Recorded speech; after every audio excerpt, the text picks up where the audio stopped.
Nicola, you ready with that? We do have a quorum. We have Seth Pierce, who resigned last month, so, Mr. Milovaki, would you lead us in the pledge, please? Why don't we just to the flag of the United States to the republic for which it stands, one nation, indivisible, liberty and justice for all.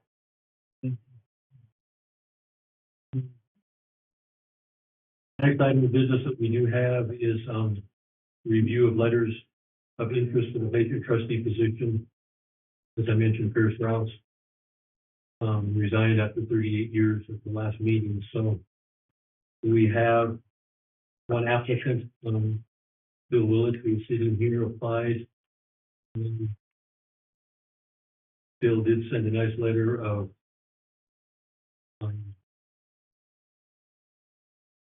I guess asking for his approval. Bill is a native of Ennis. Both his mom and dad were educators all of their careers. Bill went to college both at Tech and Western. Coached some at Western, played football at Tech. Joined the banking profession 25 or 26 years ago. Was in Dillon at State Bank for several years, and then was with Stockman Bank and started a branch bank in Manhattan for Stockman Bank. Moved back to Dillon about 6 years ago, and is the CEO of Pioneer Federal Savings and Loan. He's married to a local girl, Ashley Miney.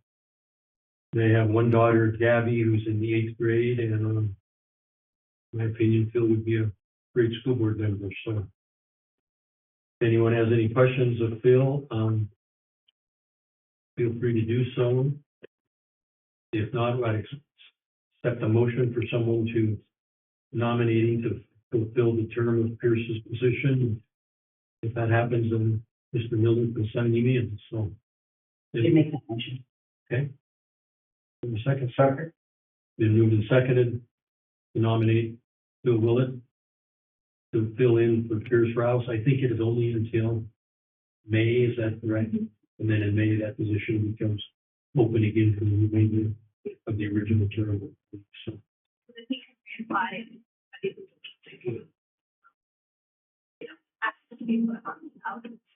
there would be 2 years, I think.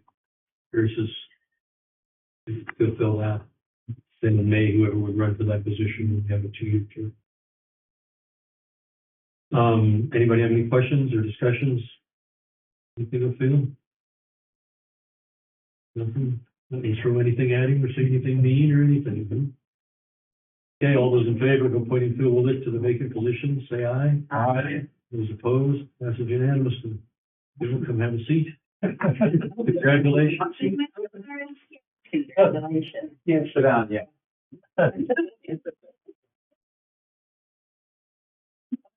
Okay, I please, yes, I knew that. Well, Phil, thank you for applying for this position, because if the board had not been able to fill it, falls on the county superintendent. I would have been beating on your door. So we have an oath of office that we have, and in the first part it says, "I do solemnly swear or affirm," you can say each one. Okay, and you can leave "so help me God" out, but I will say. Okay. Yes. Okay, are you ready? Yep. Please raise your right hand. I do solemnly swear. I do solemnly swear. That I will support. That I will support. Protect and defend. Protect and defend. Constitution of the United States. The Constitution of the United States. And the Constitution of the State of Montana. And the Constitution of the State of Montana. That I will discharge the duties of my office. And I will discharge the duties of my office. With fidelity, so help me God. With fidelity, so help me God. Congratulations. Now. All right.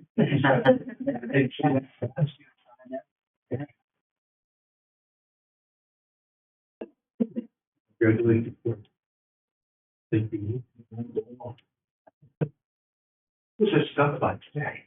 That was a long time you working on. That was a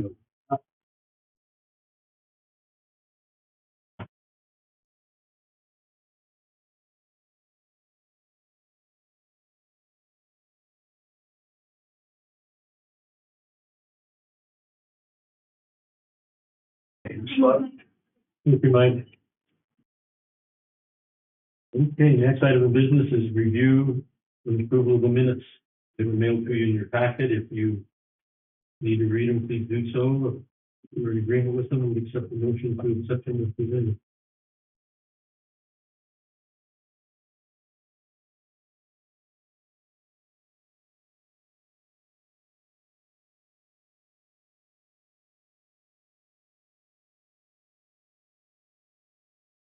I move to approve the minutes. Second. They moved and seconded to approve the minutes as presented. Any questions or discussion? Those in favor, say aye. Opposed? Unanimously. Okay, Rob, would you introduce the visitors, please? First of all, we will have Megan and John Olson, Casey Elliott, Don Leniger, I just left, Greg Fitzgerald, Randy Shipman, Shannon Manis, Gene Bergeson, Harry Cox, and then Casey Thielen. For the comment. Really? Right. Last name is Amanda. Casey Thielen is our student body vice president, and she is in charge of the board meetings this year. Casey, you can consider approve the table if you'd like to. Generally, the vice president does, but that's up to you.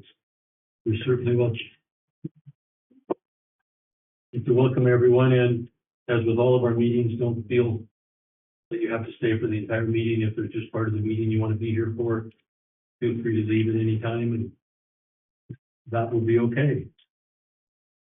Next item of business is the review and approval of claims and accounts. Opening sheet. Sheet 19700 Barrett Hospital and Healthcare for $3,087.51.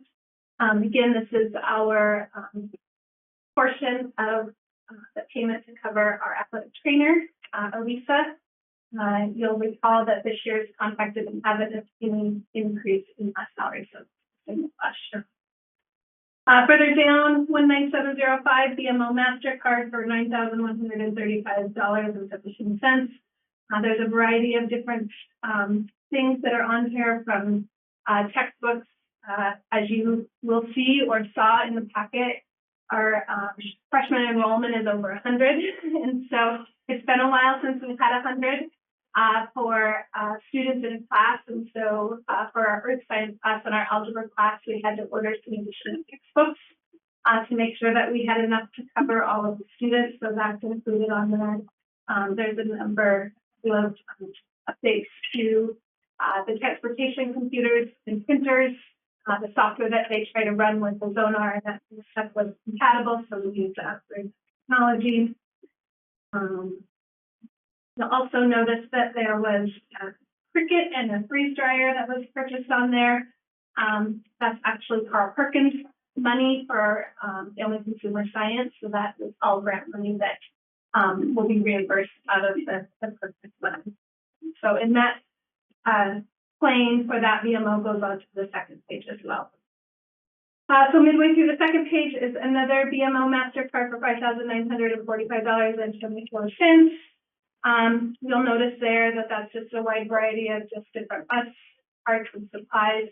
I know that Sean and John have been working hard to make sure that the buses are all up and operational. Had a few challenges at the start of the year, and I think that they're on the right track of getting them all back together. So there were some bus parts and supplies that you'll see on there, and then some consumable lab items for Mrs. Vitzer, getting just for classroom labs started for the year.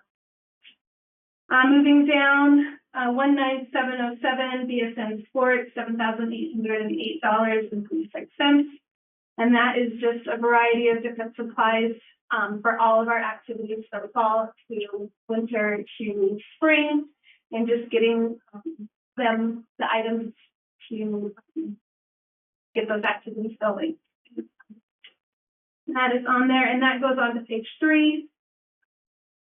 And then you'll notice on the top of page 4, lane 19708 buzz off, total pest control for $2,241. That was for indoor and outdoor treatment of all of our buildings for spiders and bugs. We've had an influx of, I'll say it out loud with Casey here, because we had some pretty good sized spiders, black widows, and what they said were brown recluse. I'm not sure that they are around here, but something similar to that. And so, but we've sprayed and everything is good now. So, just giving that 1,900. Can't read on this red paper. 19710 for Cengage Learning for $2,646.65. That's various accounting supplies for our accounting class that we teach. 19714 City of Dillon Water, $2,150.48, and that's going to be water and sewer for August. On page 5, midway through, 19721, it's tree care for $13,550. That will be reimbursed out of the DNRC grant that we got for our tree removal and what was going to be our tree pruning that turned into tree removal of all of those trees because of the rotting that was happening in those trees. And so that will just be reimbursed out of that grant. Let's see here. 722 Enom Incorporated Gold Book, $2,050. That is just software for our special education teachers and helps of developing different goals and different things for IEPs. So that will come out of Part B. 19726 General Distributing for $3,620.09. We updated and purchased first aid kits for all of our classrooms. We didn't have, we had kind of piecemeal things together and had various supplies. And so this just updates all of them to have the tools and the things that they need in some of those situations to deal with in the classroom. And then some various aid supplies for Mr. Igo's classes. On page 6, Junior Library Guild for $1,767.98. That's just for the annual subscription of the variety of databases and book subscriptions that we have in the library. It's just a recurring annual fee that we have to maintain the system that we have. On page 7, Northwestern Energy 19737 for $4,749. That's going to be our gas and electricity for August. Moving on down, 19,739. Plain Coke Consulting for $32,685. That is just the remainder of our ESSER fees, or ESSER dollars that we are using to update the video cameras. And that process is in the works.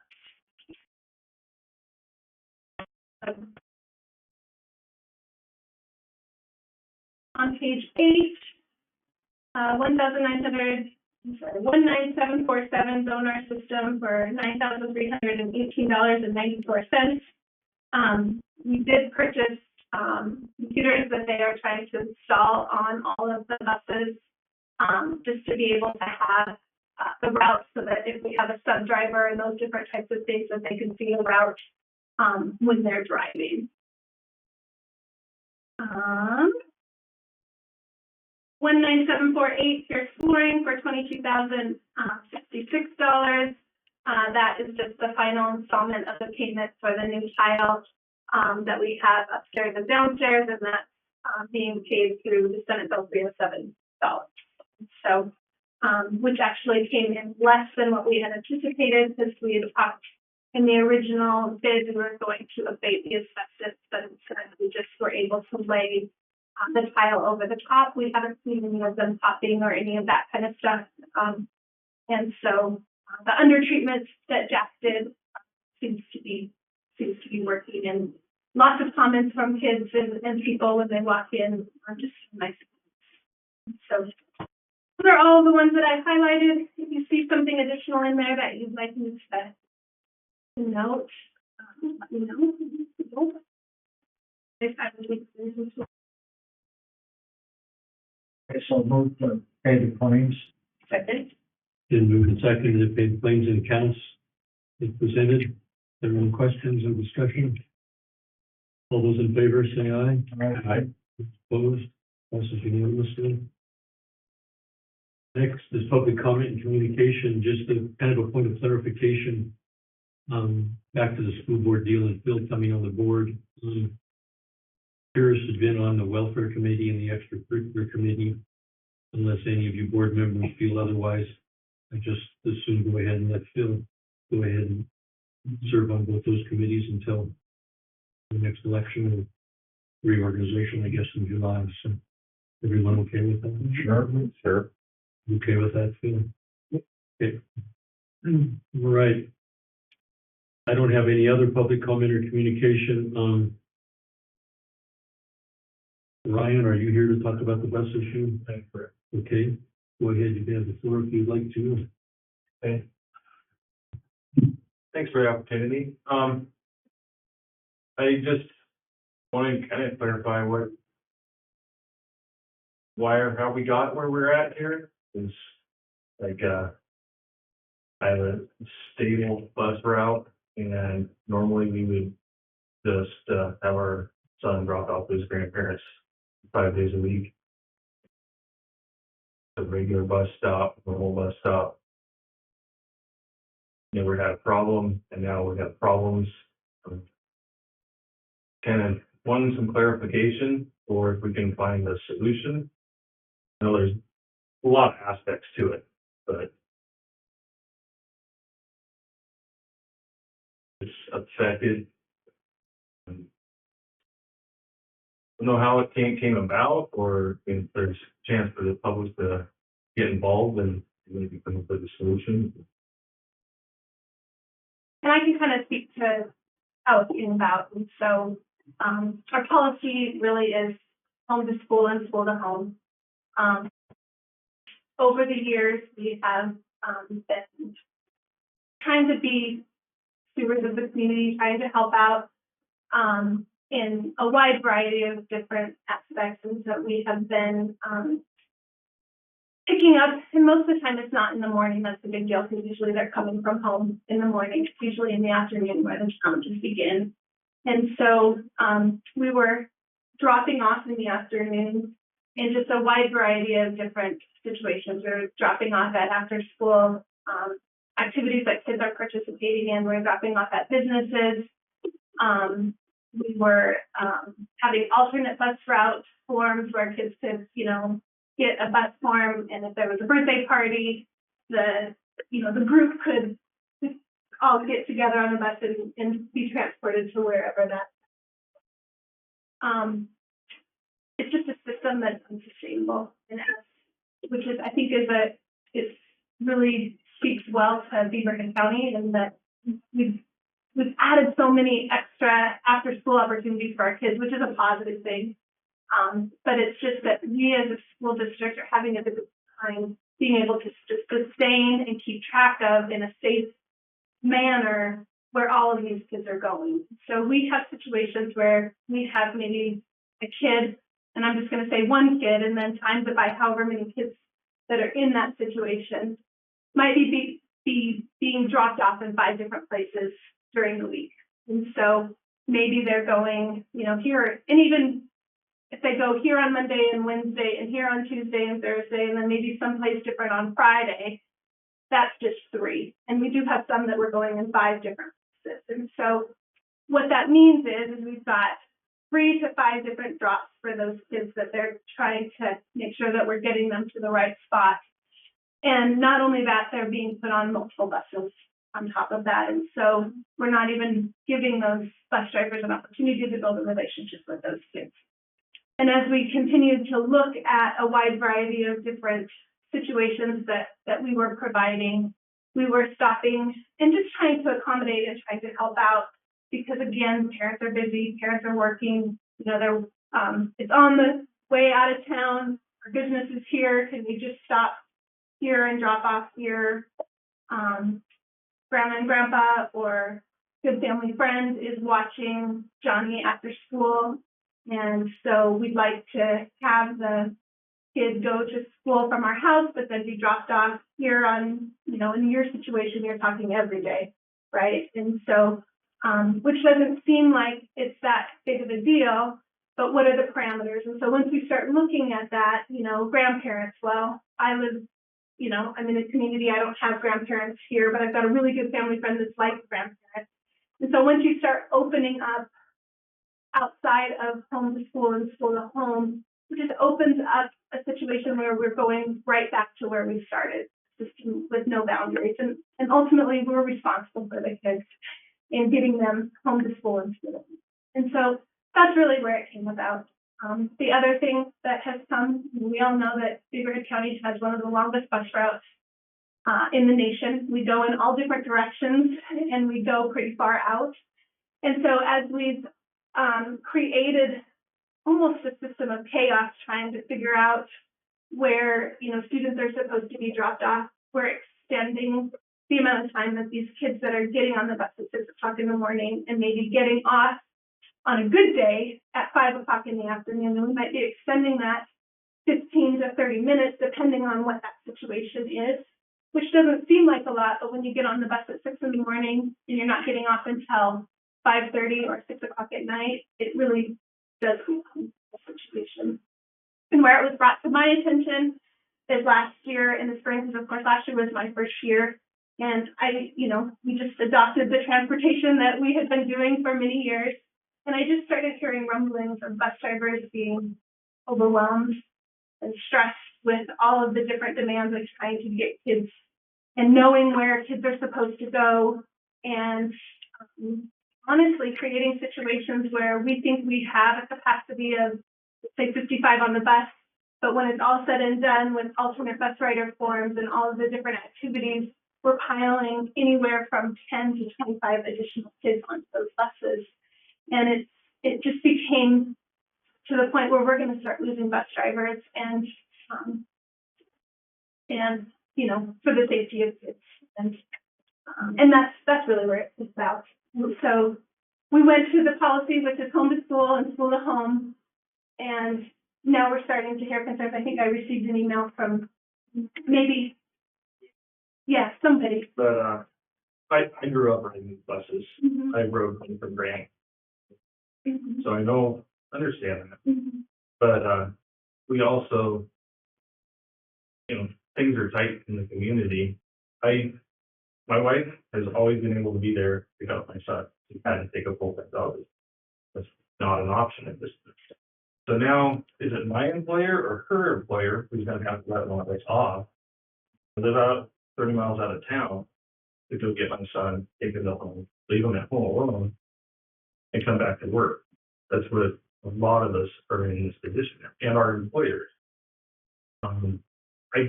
I totally understand the frustration of bus drivers. There's a reason why I didn't get the validation on the CDL.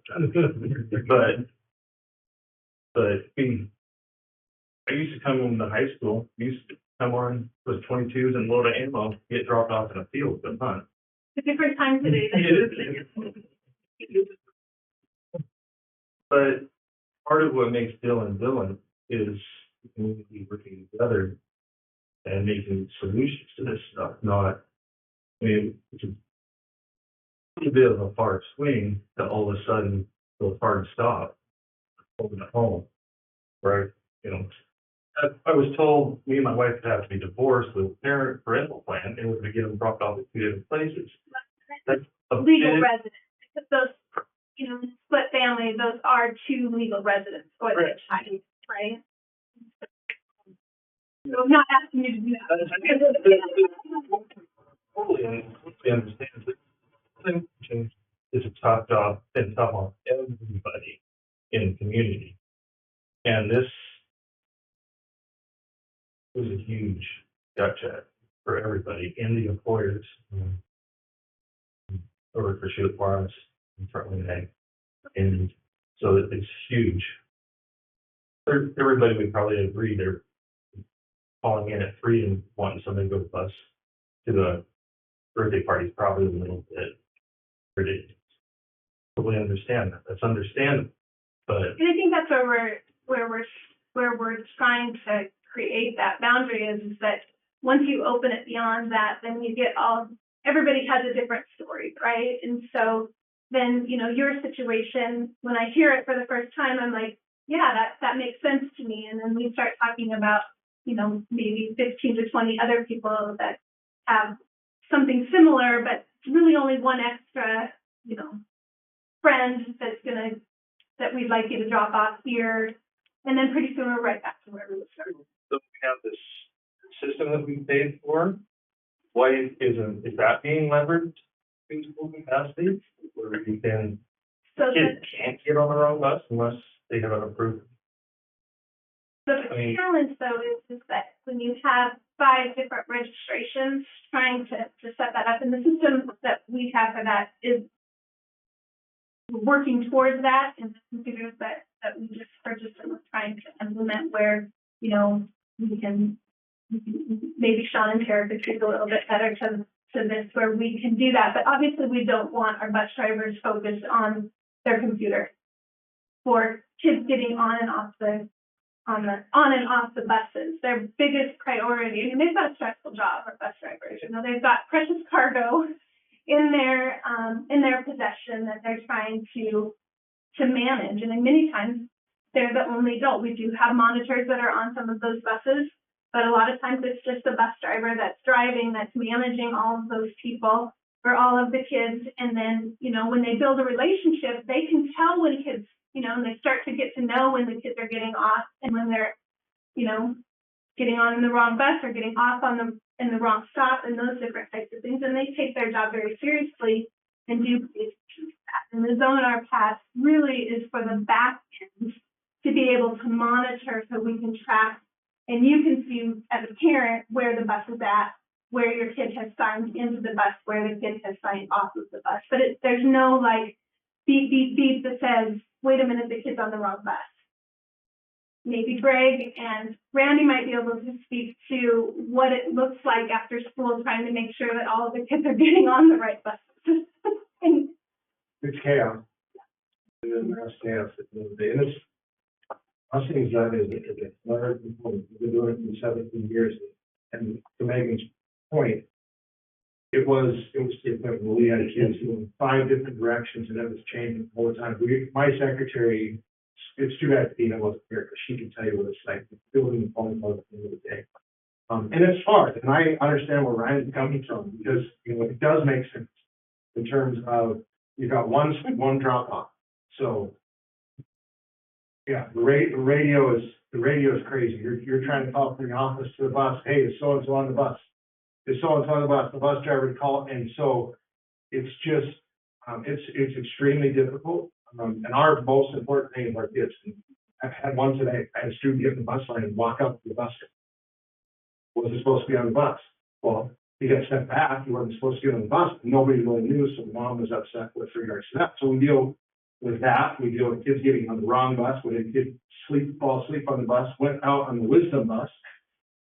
Those types of things happen all the time. So I think the biggest thing for us is we want to make sure kids are safe. And make it a streamlined process as possible. And we've heard from parents. We've heard from the parents a lot. Ryan, Jenny's called the school and talked to Dean and stuff like that.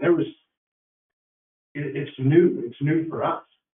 So Randy's out front of the school, so he knows exactly what our buses look like. At the end of the day, we have like 10 people out on duty trying to get kids on the right buses. And you're talking 5 to 14-year-olds, but really 5 to 9-year-olds that on a day-to-day basis, they may not know where they're. I think Jim talked a little bit about one of the routes where 2 different times they had to turn around on their way out to Jackson to come back into town because a kid missed their stop, if that makes sense. And again, the bus drivers really trying to do their very best to manage that. And, like Greg said, we want our kids safe. You guys want your kids safe. The bus drivers want them safe. And it just is a system that we have in place that just is not lending itself to that. And if we don't rein it back, The safety we're aspect, liable. walk onto the school and leave, and there's nothing really checked. So, I I think mean, that somebody well- needs to pick up your kid, they would have us. I mean, you're right, to a point, but we do have an awful lot of people out there that are supervising them. but, you know, we're gonna go with the safety aspect. But, you know, To that end, then it would look as if we shouldn't have transportation, because I know they have a number of people out there that are paying attention to that and, Right. doing everything that they can to keep this. so if there's a reduction in services, is there a reduction in taxes or something? Or an opportunity for We're still running parents the same to amount of. try to supplement? Like, I know parents who would definitely pay to add a bus route or something. If it would be presented. And I interject just a little bit, Ryan, I'm the transportation director. Couple of things that I've noticed, and mind you, I've only been on the job since the end of July. One, you mentioned the Z-Pass cards. That Zonar system is dependent upon the students actually scanning that. That doesn't always happen.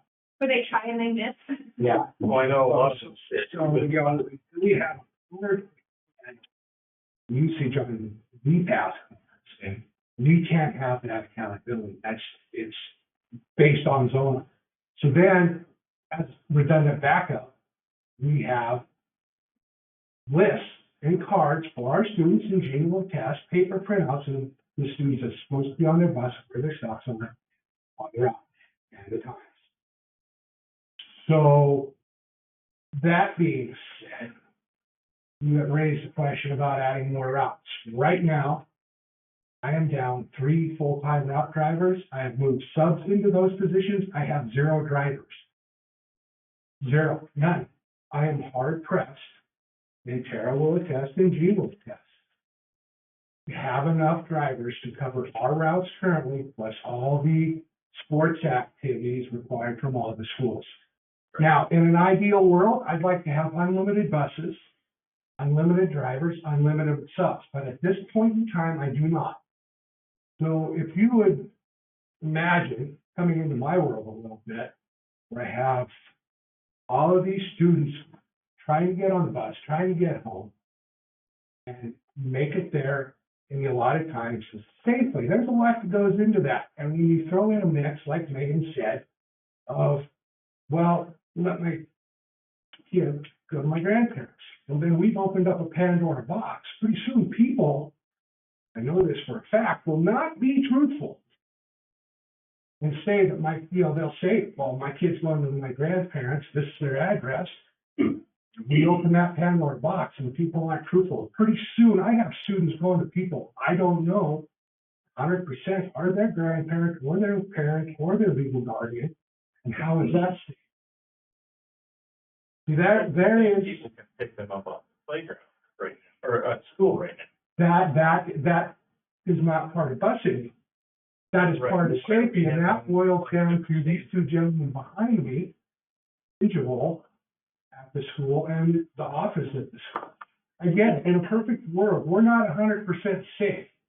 But this method minimizes, to an extent, the risk factor involved of transporting kids everywhere. And I think that to that note, mistakes can happen in the home to school and school to home. Because again, we're dealing with up to 600 kids that are traveling on the buses every single day. And so, those mistakes can happen. And then just as we continue to add additional stops and continue to add additional, situations to the mix, it just compounds and increases the risk to that safety. Making sure, and to our bus drivers' credit, to our transportation department's credit, thankfully we've had situations where kids have been dropped off in the wrong spot, but we've been able to navigate and figure that out very quickly, if that makes sense. And so, this was designed to try to get back to a system that we feel like we can manage in a safe and effective manner within the scope of, like Sean said, we are down bus drivers. And, one of the things that's important to note as a school district, we really are obligated to provide transportation only to students outside of the miles. We're not required to transport students within 3 miles of the school. Obviously, we don't want to go to that system. We want to continue to be able to transport our students in in-town situation. But if we do get to a point where bus drivers leave and we don't have enough bus drivers, we would have to minimize the number of routes, which would reduce the cost, but we wouldn't be picking up in town. And again, that's not anything that we want to do, but the real possibility is there if we don't have the bus drivers to cover the routes and the pickups and the drop-offs that we have, because we only have a certain capacity on each of those. Is there a formal appeal process that someone like Ryan can go through in his board? And so I do have an appeal, in 2 situations that we will be evaluating. Thanks. So, and looking at that, and one of them, I will be calling to get that from you as the parent instead of the grandparent, if that makes sense. If I could do just a couple clarifications, so that Zonar system, as a bus driver, we don't have anything that we see on the bus, because of what it is on, that it comes into the school computer and her computer comes back in. And, if you can imagine, my route is not particularly impacted by, an activity or church or a work-related stop. Mine's pretty solid and pretty set, but there are 4 buses that are significantly impacted. And if you can imagine, for instance, you're sitting down at the school and you picked up your 3 children and all the seats in your car are filled and 5 more kids get in your car. And you have no idea where those kids are going or why they're in your car or anything else. And you just kind of, you're in the headlight and hope you call Dina and say, I've got 5 kids and where do they go? So we don't see that. We do get that list that they talked about, but it became so, and I don't know why, but last year was just particularly out of control. And there were drivers that had just had it. They were done. And I said at the last meeting, at the meeting that we have with the group that's trying to do the after school bus, Erie County is particularly blessed that you don't see school buses parked along the road. And please get your CD up and go to the church.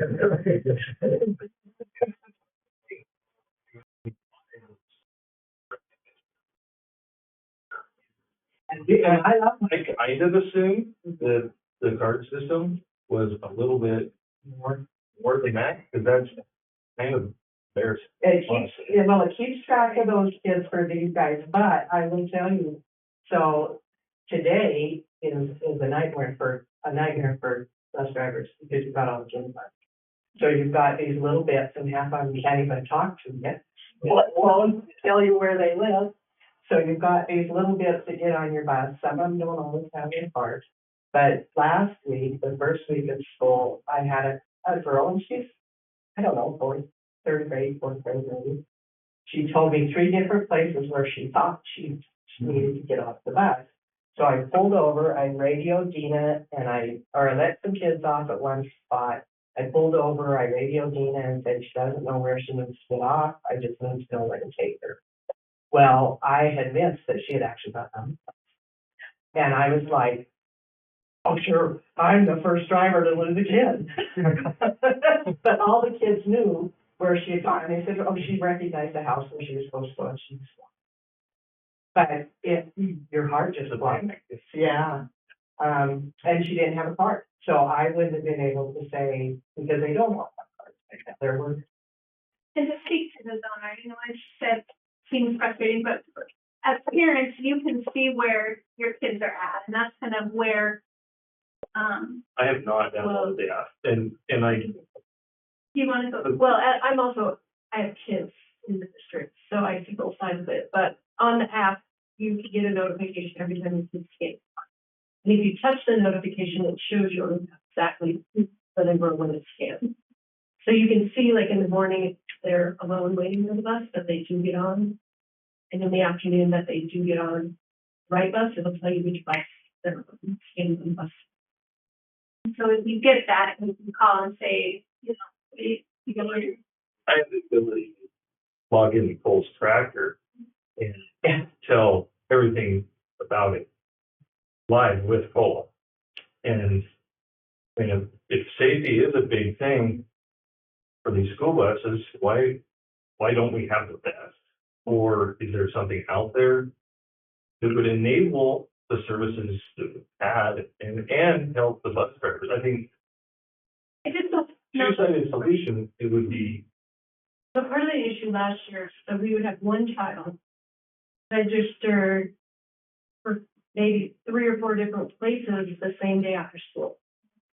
Different buses. So they would get on a bus and the driver would be like, okay, you registered for this stop on my route, okay.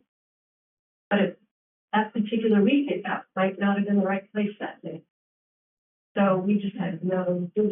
Randy, So Chairman Love, I don't mean to belabor this, but, representing probably 80% of the kids that ride the bus in the elementary district, we appreciate everything the buses do. Ryan, I hear what you're saying, and I think we all do. And I know Megan and I have had lots of conversations. My administrators have had lots of conversations.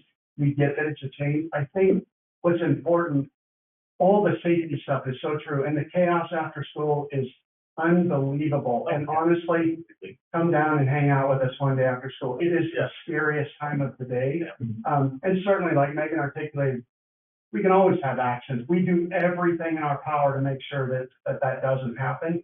But I think the way people have to look at it, you're looking at it through your lens, which is, and you've been very gracious and courteous about that. And then we have 600 other people all looking at it through their lens. We were at a meeting the other night and one parent literally said, I need my kid dropped off here Mondays, here Tuesdays, here Wednesdays, here Thursday, and here Friday, literally a different place every single night. And I think, and I can't really speak to the lack of drivers and frustration of drivers and stuff like that, although I get it because we're all struggling to get people and things like that.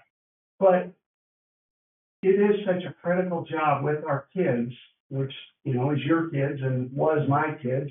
I just think it's, as Megan said, if you open up, I don't know what the answer is. And maybe there's an appeal process that in certain situations, maybe like yours, where it's all 5 days, maybe they can work with that. But I just know that this busing, the high school's busing was so gracious and so kind that it just, and probably Gene, apparently last year it kind of got to the boiling point, but we literally just have, and that's another great thing about our community. We have kids doing so many other things. But I sympathize with you, and I sympathize with all of our parents. I do think they're doing the best they can, and I know that drivers is getting drivers and getting people to do a really, really tough job is also hard. But I just think if again, you're looking at it through your eyes, which is what you're doing, that there's 600 of those eyes, and probably 400 of them have these different. I know one place has 30 kids that go on a Wednesday for choir. I know dance wants these kids on this day, and another dance place wants, and it just gets crazy for us. I know from our angle, so I do know how it is for the drivers. But anyways, I just wanted to put some. Thank you, Mr. Shipman. If no one else has anything more, Ryan, I do sympathize with your cause, as Mr. Shipman said, and if you do want to do a formal appeal, I'm sure Ms. Conroe and the Transportation Committee will certainly look at it. So, anyone else have anything else? Don, Tara, and Jean, I appreciate you guys, and Mr. Fitzgerald and Mr. Shipman, Mr. Manis, you have any comments? You're just happy. Okay. Opinions, but I think Okay, thank you for attending. Okay, thank you, everyone. We'll go on to the superintendent's report. Just, I mean, I'm sorry, did any board members have any questions or thoughts before I move on? Question I would have is if there's others, who have reached out, would we just recommend that they look at this formal appeal process? And they can just contact you, Megan? Okay. The so that is Paul and Chris and Mike. And, you know, I think that that's one thing that we knew was going to come about was that we do have to have a process because there are extenuating circumstances. And, you know, going to the home to school and not going to it, it's been our policy, implementing our home to school and school to home policy. We knew that there was going to be concerns, obviously, and like Randy and Greg said, we are definitely empathetic to that. It's just hard to come up with what those parameters are until we really know what people are asking. Like in your situation, it's that, you know, you want one pickup spot in the morning and one drop-off spot in the afternoon. And, you know, with a grandparent, if that makes sense. And so we have to try to take a look at that and try to figure out what those parameters are for that appeal process. And they really do have to be extenuating because, again, once you open them up a little bit, it just continues to expand. And then somebody hears about it and they're like, but you're doing this and this is, you know, my story, which might be very similar. And again, like Randy said, you know, looking at it through, you know, everybody's looking at it through their perspective and what they see. And, you know, there are situations that I completely understand that too. I don't know that in every one of those situations it warrants an appeal to that, but in some of them it does. That makes sense. Does that? Yeah, well, common thing. It should be. Mhm. So many of us in, to stay in Cleveland County and stay in Dillon where we grew up, we're having to work harder than ever and stay looking more pounds. Just stay here. And Jenny, having to go get a full-time job is my last ditch effort to stay in Dillon.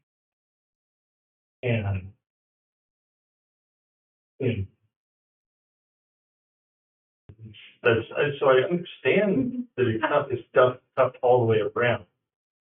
I think a lot of people willing to be a part of a solution.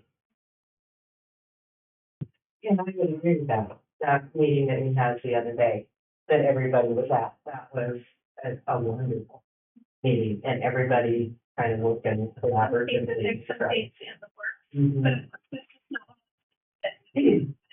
something that takes time. But I do think that there's try to get some additional community, I mean, not just for school age kids, but community-based transportation system that helps out all. This is really the best. Even just David's a large employer, so I have no perspective. He was gracious about it. I mean, I'm blessed that he is gracious with us and kids and stuff as he is. But it shouldn't be his burden either. It just comes for it's all of us jetting out. It's chaos. It's chaos for me to try to run my team.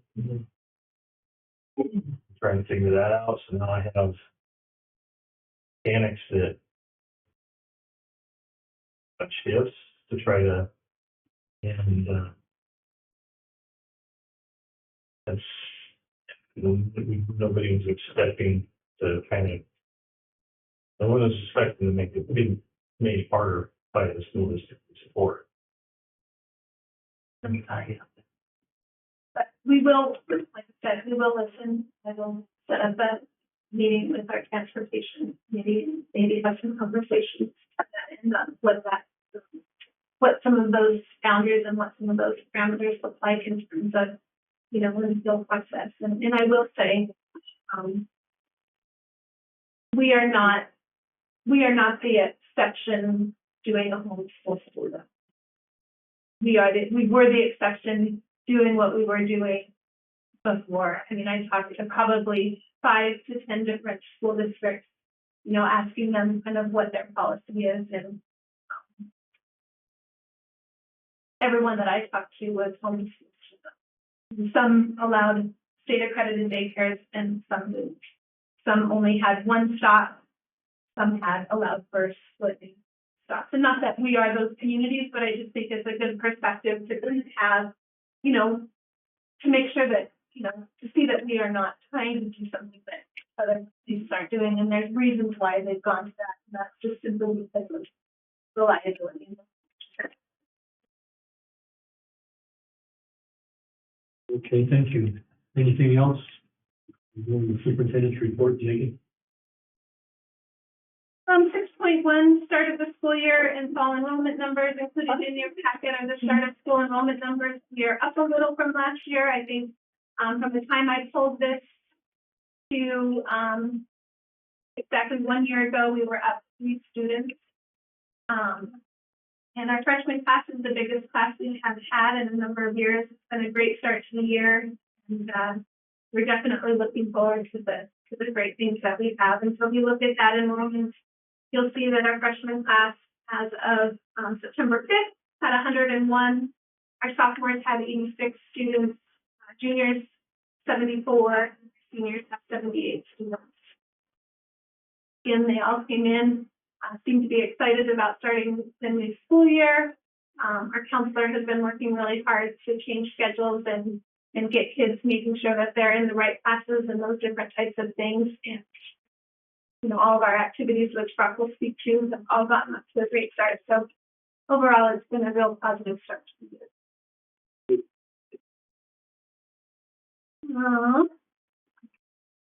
Then Mr. Milamaki is here to give us activities report. Thank you. Unfortunately, we had to cancel the JV football game today due to smoke. See if we can get that rescheduled, but I just have some numbers as far as our participation numbers for the fall sports. Golf program has 20 boys and 7 girls out this year. You can see the previous 2 years down there below, so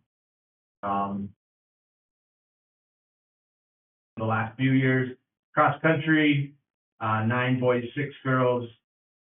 Volleyball program currently has 30 girls on the teams. Cheer with 12 student athletes, and the football team with 53 out for football this year. I know our clubs and other activities are getting to kick off here right now.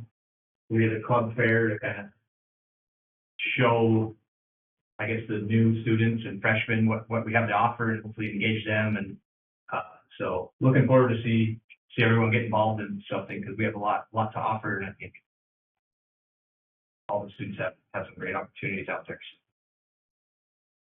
that is all I have. If you guys have any other questions. Both our band and our table. Yeah, this week.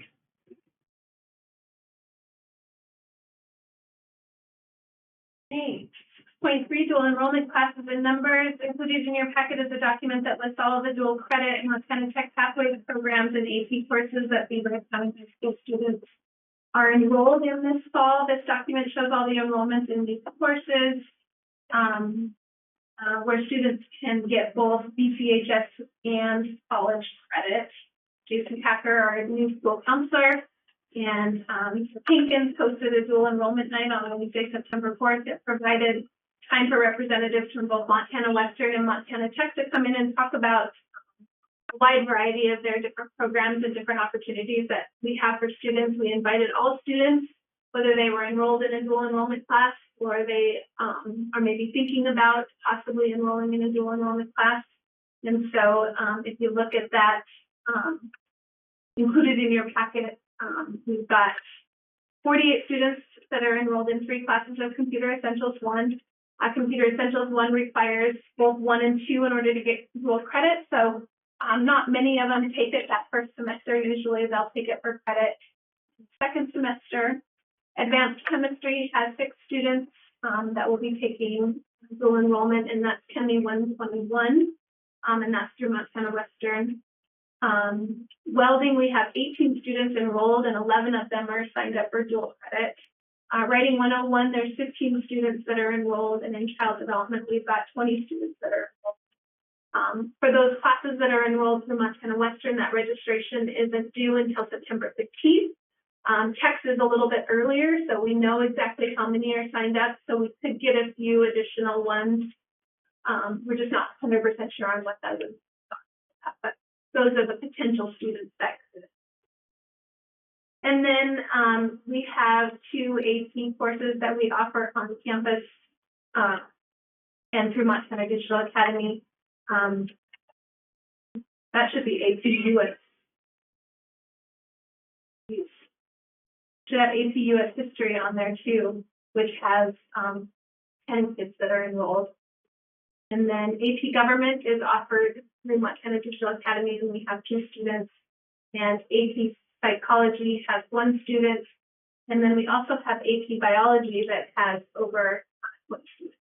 And so that one should be on there too. I don't know what I missed about.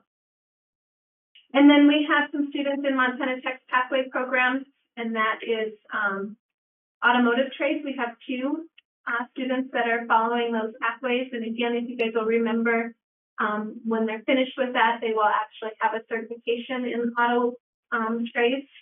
And then we also have 1 student that's enrolled in the CNA program. So when that student is done with all their coursework, they will have a CNA license. So that's pretty exciting. And we're hopeful that we will continue to get more of those students. And I think after that registration night, we had quite a few that were interested. It is quite a commitment to those kids because they are taking a number of college level classes as well as their high school curriculum. We do allow for up to 2 periods for students. So in the library, they can take those classes during the school day.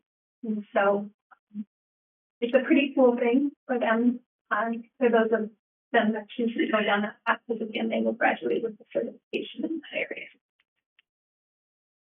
Are you seeing a trend, an increase in dual enrollment in AP courses as a percentage of the students over the years? Definitely say that we are seeing more and more of our students that are participating. I would say more and more in the dual enrollment and these pathways. We're seeing fewer, it seems like, in some of our AP courses, because of course they have to take a test and they have to score a 4 in order to be able to get that credit. And so whereas the dual credit classes we articulate with the colleges, we provide them the syllabus. They've met the instructor, and they basically it just says that, you know, the teacher that's on our campus in those situations is, you know, what they teach and whatever that grade is will be put on their college transcript. And then of course we're seeing more because of these pathways through Montana Tech.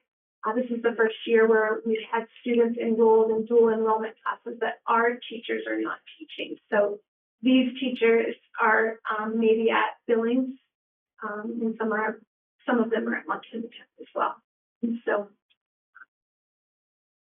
I would say definitely we've seen an increase in the number of students that are participating. And, you know, Montana has the 1, 2, 3 program, so they can take 2 classes for free. And then anything that they take after that, so that 3rd class, they're getting at a significantly reduced amount. So I think, for example, our kids are paying per credit $50 a credit, whereas if they were taking it at the college, they're paying $300. And so it's definitely a significant savings.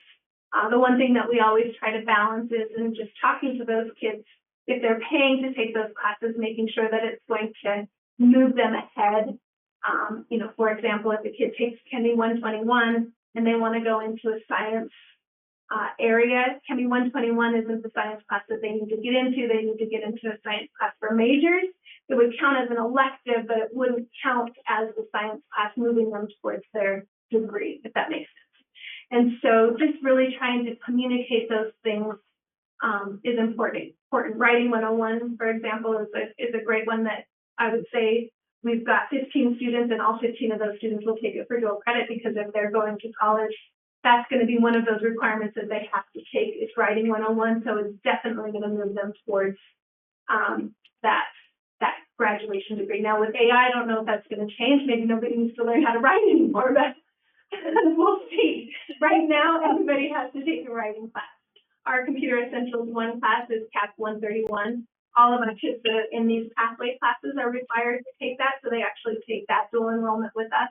I think most business classes require CAP 131, but there are, you know, it would count towards an elective if they were going into a different area, but might not count towards their degree. So it's just important to have those conversations with kids so that when they graduate with 25 credits, that they don't think that all 25 of those credits are going towards moving them in a degree, if that makes sense. Some of them will, but not all of them.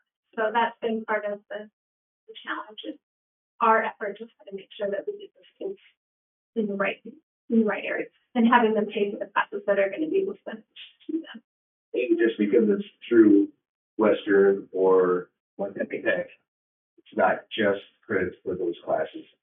With common numbering system, I mean, Canada's adopted those classes, these classes, we go to any school in Montana, and they will accept those credits. But yes, to your question, I think that more and more are taking the dual credit opportunities. We're seeing more kids having to pay. And they do have scholarships too, so kids can apply for a scholarship to get those credits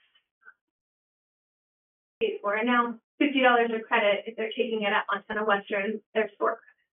So $200 if I'm not too tired to do the math.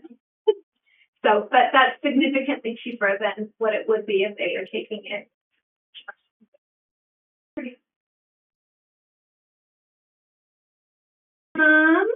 6.4, I think we already talked about, the busing, update. As I noted, I was just working out the different teams for the changes of the pickups and the drop offs. In the end, I do believe that it's going to be, a system that's more sustainable and is going to be positive. It's just working through, you know, all the challenges. And as I mentioned, I'm definitely very empathetic to the concerns and the frustrations of our parents. The communication, you know, getting it out earlier, I think in hindsight would have been much better. And I'm going to own that in terms of not getting it out to people early enough. So obviously I can't change that.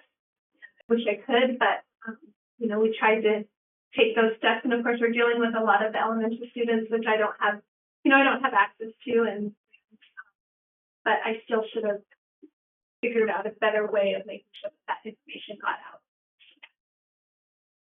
Mentioned that at the community meeting, mentioned that in talking with JP, and I've mentioned that tonight, but we definitely own that.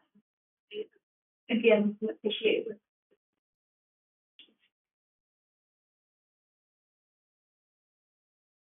On 6.5, the phone system update. Now that we are in the school year, we can see the true impact of the phone update. It really has been great to have everybody on the same system.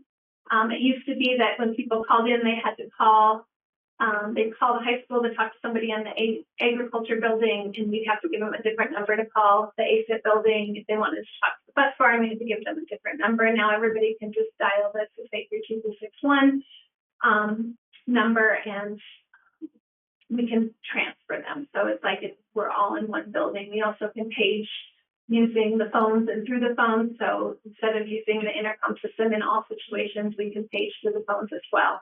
And it really has been beneficial. Unfortunately, the path that we thought was going to work, or that they were certain was going to work, the technology is just such that it didn't work. And so we're working with one of their technicians. They're still hopeful that they can get it worked out. But my concern is that Duquesne system that we have it's just so outdated that they're having a difficult time creating a patch to get that to work.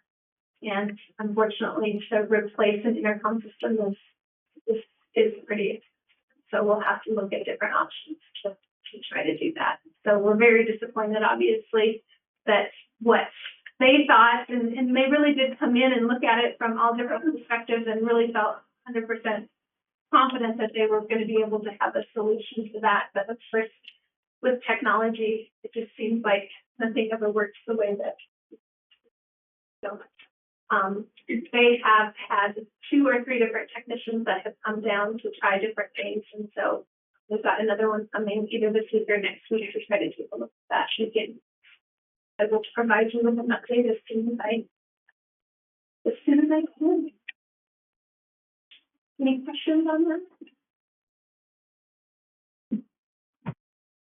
6.6 vigilante lease agreements. So we have received a lease agreement from Montana Western for the use of vigilante field for the season. I have given it to our attorneys to make sure that everything is in order. But they have given us a non-exclusive use of the field for the next 3 years, and the lease fee is $1. And of course, their goal is to transition that. They're very, open about that, to transition that to us. It's just they have to work through all of the different things with the Board of Regents and their attorneys and all of those different things. And so the hope is that we won't have to take the full 3 years, but we have it in place for that 3 years. And basically, it just gives us the ability to do, and Brock works very closely with Michael filing as well to give us the ability to do what we need to do as a 6-hour stadium. That makes sense. Roxanne, thank you for your involvement and help with it. It's a pretty good deal. We've been worried about what we were gonna do, and now that we can have it for 3 years, that's pretty nice. Hopefully there'll be more positive news to come. Hope so. I'm glad to hear that. And congratulations to Western on getting their field. So lots of positive things. That's pretty exciting for the community. What a neat deal that was Friday night. I understand. Yeah. There's a lot of people that need us.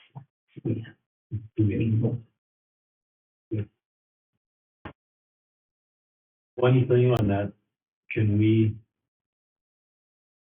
even though we only have it for 3 years, can we take University of Montana Western's name off the school and put ours on? Yes. Yeah. The contract is up with Stockman, and I told Brock, we'll get some more money.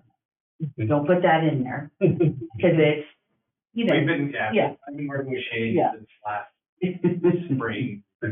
They want to see it upgraded too. Yeah, I'm just kidding. we've got mocks up and the Montana sign that you bid down. Hopefully before the season's over. Cool. Okay, thank you. Any questions on Megan's superintendent's report? Seeing none, we'll go on to the assistant principal's report. Mr. Bakers? All right, so beginning of the school year, second year, it's gone, I think, very well. We started the 23rd with freshmen only, and it's always fun to see their faces, and it's just a good thing for a freshman to come in a day by themselves where they can figure out the classes, they can figure out if they choose to have a locker, they can figure out the combinations, and they can ask them for the teachers. We meet with them, and that they provided a barbecue for them, so we get everybody kind of together, and so everybody can feel what it's like to be a leader. So it's pretty special. Since I heard that everybody did appreciate it, and then everybody came back on the 26th. It's always good to see their faces and how much people have grown over the summer and how much they've matured. And some would regress. I say everybody's been great. And it's just a big place to be. It's solid school, great kids. So they're just always delighted. Just neat to see. So I know this is kind of early yet, but want to talk about a little bit about homecoming. I think we're going to change things up a little bit. The student council, I would try to get it to be more incentivized to try to get more kids involved, dress up days, and like that. And so the theme this year they decided was children's Halloween movies. Since it's not going to be until October, might as well embrace the spirit of Halloween, I guess. And so the seniors will be doing Beetlejuice. I'll say it 3 times. I guess juniors will be doing the Nightmare Before Christmas. sophomores Hocus Pocus, and freshman Caroline, and I don't know what that is. But, and then one other big thing they are going to do different is instead of doing floats, they're gonna do like kind of how the town does the bales, decorating bales, they're gonna do the bale decorating. Not entire 100% finalized on where we're gonna put them and how it's gonna look, but we're still gonna have the parade, still gonna have people in the parade. Their idea is actually have the entire class follow the royalty. And so you get more people involved is a good thing. And They're not gonna put the hay bales on the floats. Drive them down. well, we talked about, we can talk about mooring, but yes. The hard part is getting them on the floats, getting them on the floats, keeping them on the floats. Fair. And all that, so we will still work on that. It would be nice to have, even if it was just one trailer having the full 4 hay bales, and then Todd was putting them kind of on the football field, so then everybody can enjoy it. Mhm. It sounds like we used to go, do the parade, and then the floats would come on the track, and then everybody would be able to see them, but the track, that's kind of hampered. So we're not doing that anymore. Still doing the chalk drawings. We did talk about maybe decorating areas on the fence, decorating the halls, just doing a few more things that need judging. So if anybody's interested in judging, maybe talking. But just a positive thing. And it is Mrs. Hanson, thank Mr. Milmacki for scheduling it in October instead of. Or not. After each. Oh, you want to go back? We still do a bonfire and That, I think it needed to. I think we've struggled with the bonfire in years where fire and fire restrictions.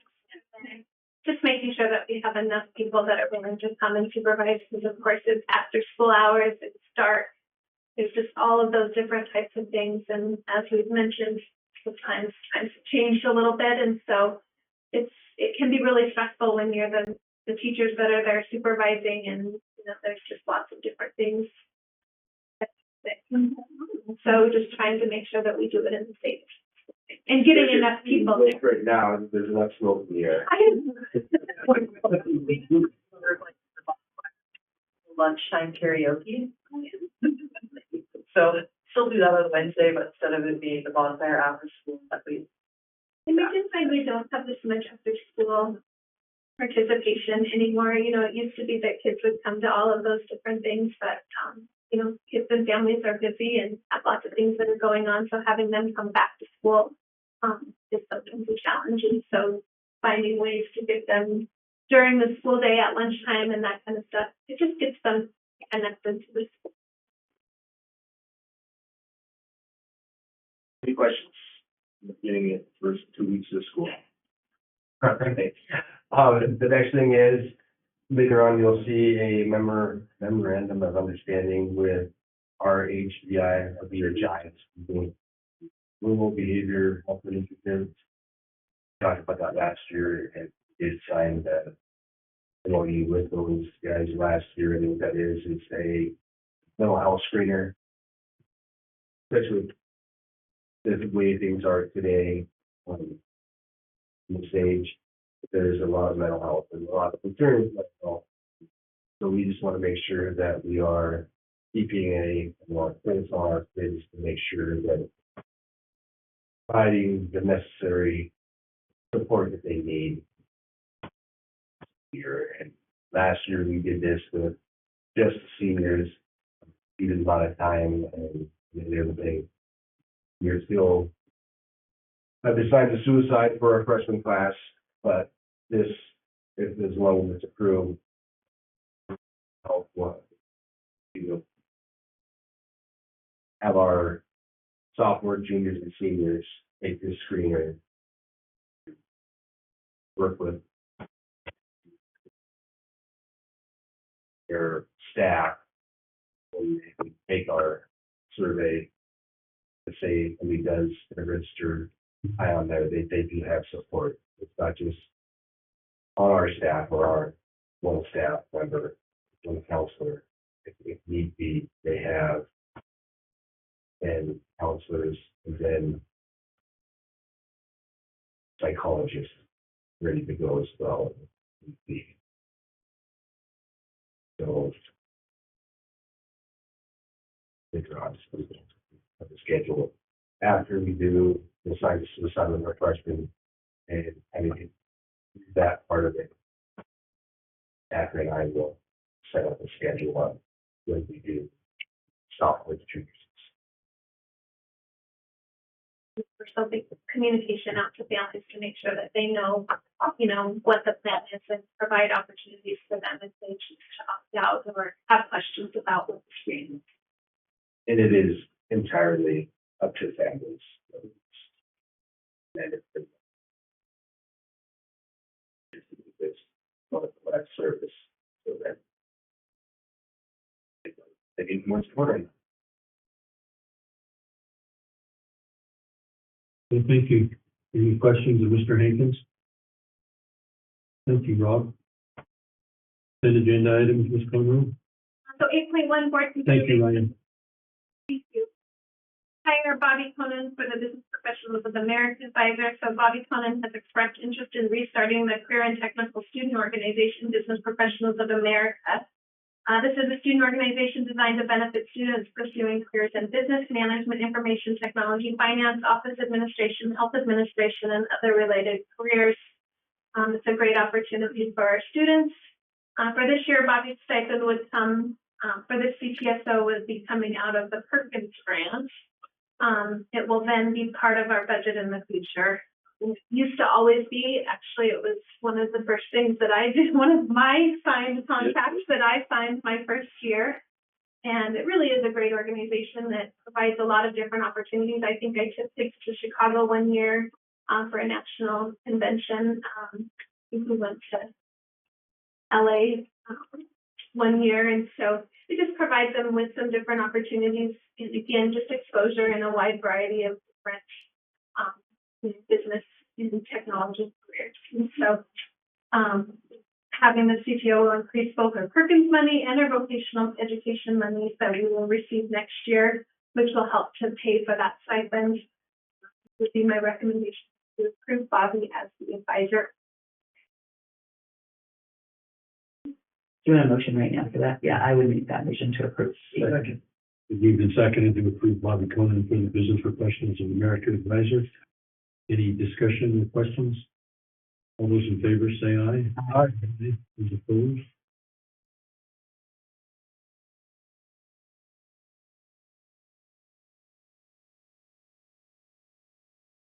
To approve the second and final reading of revised board policy 3141, non-resident student enrollment. So included in your packet is a copy of board policy 3141, non-resident student enrollment. The changes in this policy allow for late applications from out-of-district students to be considered. It's my recommendation that you approve the second and final reading of this policy. And you'll notice in your packet, in red is the option that you guys voted to include on that last year, which is that late applications may be considered. And then, of course, there's some other language that has just been added just to kind of clarify a wide variety. We haven't had any since we approved the last group of those students. And again, I will be working with our facilities committee to talk about capacity and what our capacity really looks like as we've kind of changed. Cole brought that up at the last meeting, as we've changed some of our classrooms and those different types of things. We've been over 500, but do we really have the capacity to do that? And, the next few years, it looks like we've got some larger classes that are closer to our freshman classes. It does sound like it kind of tapers off and that it gets a little bit smaller as they get back into the elementary. So I do know that, it's a cycle. Like I said, my first year here, it was over 500.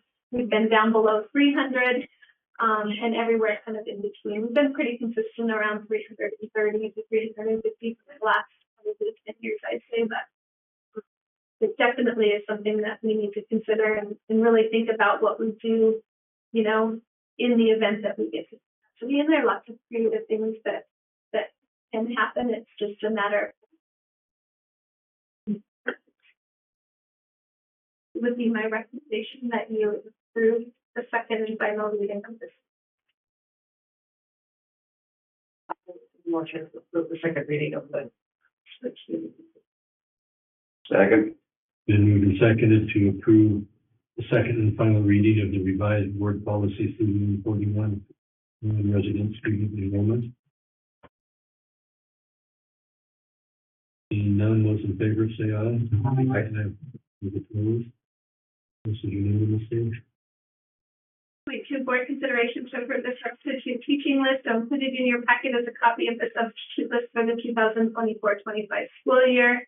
Rob will be doing an annual training with these substitutes on Tuesday, September 17th at 4 o'clock. We truly appreciate the individuals that are on this list.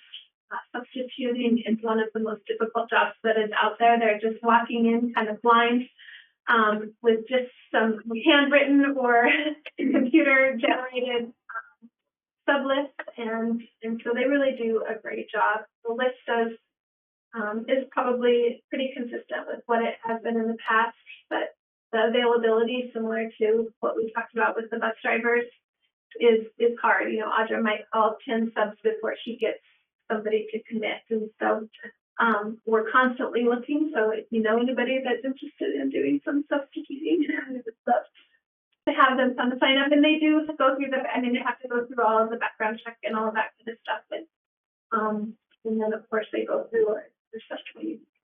So I would recommend that you approve this list of wonderful people. Which is supposed to be. So we upped that to drop. It used to be 75, and we upped it to, I think, 85. I think it's what we said. It's not. It's not. It's 15. Almost 6, 90. If it is a class, they cover all 7. Which we do have from time to time, because somebody will have somebody will need to be gone, and they might have a prep experience, but that's something covered that, so they could do. I would move to approve the sub list. Second. Been moved and seconded to approve the substitute teacher list. Any discussion or any other questions? Those in favor say aye. Aye. Those opposed? This is unanimous. Great consideration for the substitute bus driver list. So included in your packet is a copy of the bus substitute list for the 24-25 school year. All of these subs complete the training that our route drivers complete and allow us to cover all of the activities that require bus drivers. Again, these people are invaluable and critical for us to function, and we appreciate them a great deal. It would be my recommendation that you approve this list. And again, as Sean said, just in one, I think it was a 2-day period, we lost 3 bus drivers. And so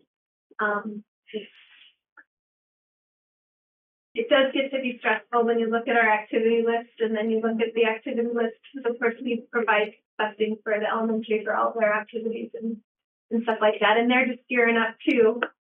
And the fall is usually one where we don't have many problems, but when it gets to the spring, it's really scary. But with the situation that we have right now, we are concerned that there's going to be times we're going to have to call and make changes to games and those different types of things, because if we can't get it covered, then it's just.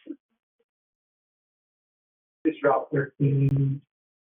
Not covered. So we don't have, so there's 12 routes, and there's, so we don't have a Route 3. So there's no Route 3 on it. So it goes from 2 to 4. The driver for Route 13 Driver for Route. resigned the day before school started. So we have Even the some subs for that. stories about or it might be Big Judge, because we have Dick Judge, and then we have another substitute covering Lori the other Robert. And that was Royce Boston, I think, that's covering that one. So, and again, these bus drivers, a lot of times they can do the activity in between. So they might do an activity and then they might get back in time to do their bus route, if that makes sense. And so they're pretty special people. They're amazing. Bus drivers. They drive them. Really are special individuals. I think when we were at the community meeting, I think it was the mayor that said something along the lines of, I have my CDL in every single area except for passengers, because I would rather, I'd rather drive a truck full of propane than a truck full of, have the responsibility of having a truck full of kids, you know? And that, I mean, it just is, it's just a lot of responsibility and, you know, bus drivers, probably thankful for. Recommend you approve the stuff.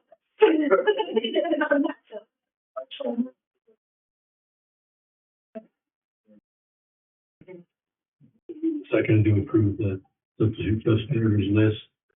I need to abstain. Dick Judge is my brother-in-law. Any other questions or comments? Those in favor say aye. Aye. Those opposed? 6 yeas and 1 abstain. To approve the RBHI MOU. So Tom talked a little bit about it. Included in your packet is the RBHI Memorandum of Understanding in the Montana Data Privacy Agreement. This agreement provides us the opportunity to implement a digital suicide risk mental health screening among our students. And again, that's going to be for 10th and 12th graders. This program helps us identify students who might need additional mental health support. If students take the assessment or are recommended for additional services, parents will be included in the plan. So it's not that we will just match them with a mental health provider.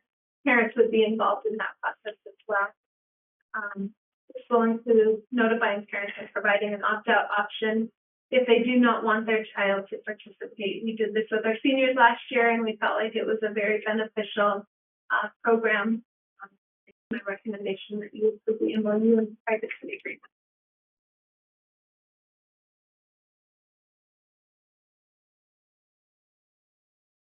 Make that motion. Been moved and seconded to approve the RBHI MOU. Is there any questions or discussion? Those in favor say aye. Aye. Any opposed? Thank you. Is there anything else to come before the board? Phil, I needed to apologize, explain our makeup a little better. We have a 7-member board. 4 of us reside within District 10 and represent District 10. I mean, Mike and myself, and now you. And then Chris Reaver represents kind of the pass-through from the middle of the big hole to Glenn. Lori Smith, who you haven't met, Lori is still on screen. Lori represents Red River Wisdom down to Divide. And then Cole Pot, I'm not sure what Cole represents the work very good. We're Dale as far as that. So that's the 7 of us, and it was worth really. Second, yeah. Yeah. Sorry about that. I should have explained that sooner and introduced you to everyone. So, Brave was for all meetings. I'll say 3 of you guys.